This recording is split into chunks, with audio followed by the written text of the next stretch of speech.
जय जगन्नाथ सांग मैंने जगन्नाथ आपण मैंने समस्त को भल रखी था। मो जगन्नाथ निकट एति प्रार्थना। ये तो कार्तिक मास चलती प्राय समस्त घर माँ भूणी मैंने आइस छाड़ी तो पार्टी ही सब किसी अरुचि लगुथ।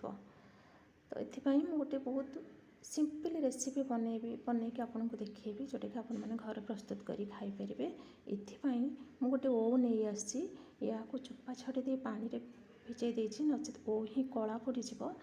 तो चलते ए कढ़े तेल गरम करवा। तेल टिके गरम हो सारापर आम ओ को छाड़ीदे। तो ये हल्दी लुण देदे या संतुलिबा तार लाल मरिया पर्यंत या संतुलिकी पानी देदे।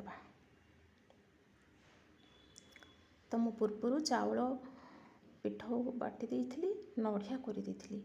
तो किसी समय सीझीगला आम चाउल पिठो नढ़िया पर एथिरे देदे।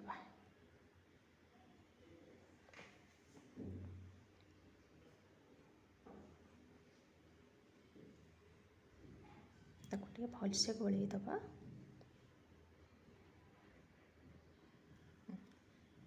किसी समय सीझापी छाड़ीदे। आपको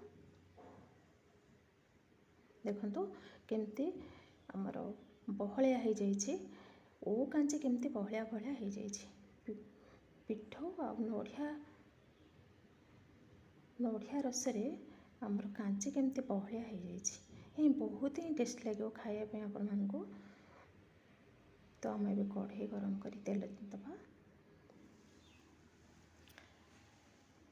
तो एथिरे मु किछि कंचा लंका दे नहीं।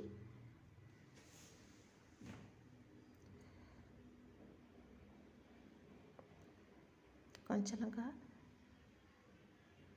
तो किछि सोरिष दे नबा।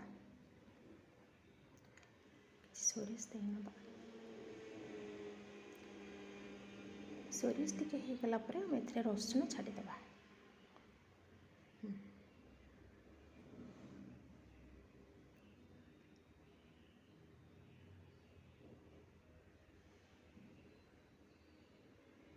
देखो आम रसुण टिके जरिया पर्यंत आम टिके एपट सेपट करवा।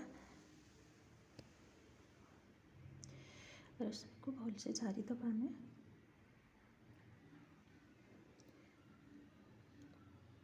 आपर पूर्व ओ कांची की ढालीदे।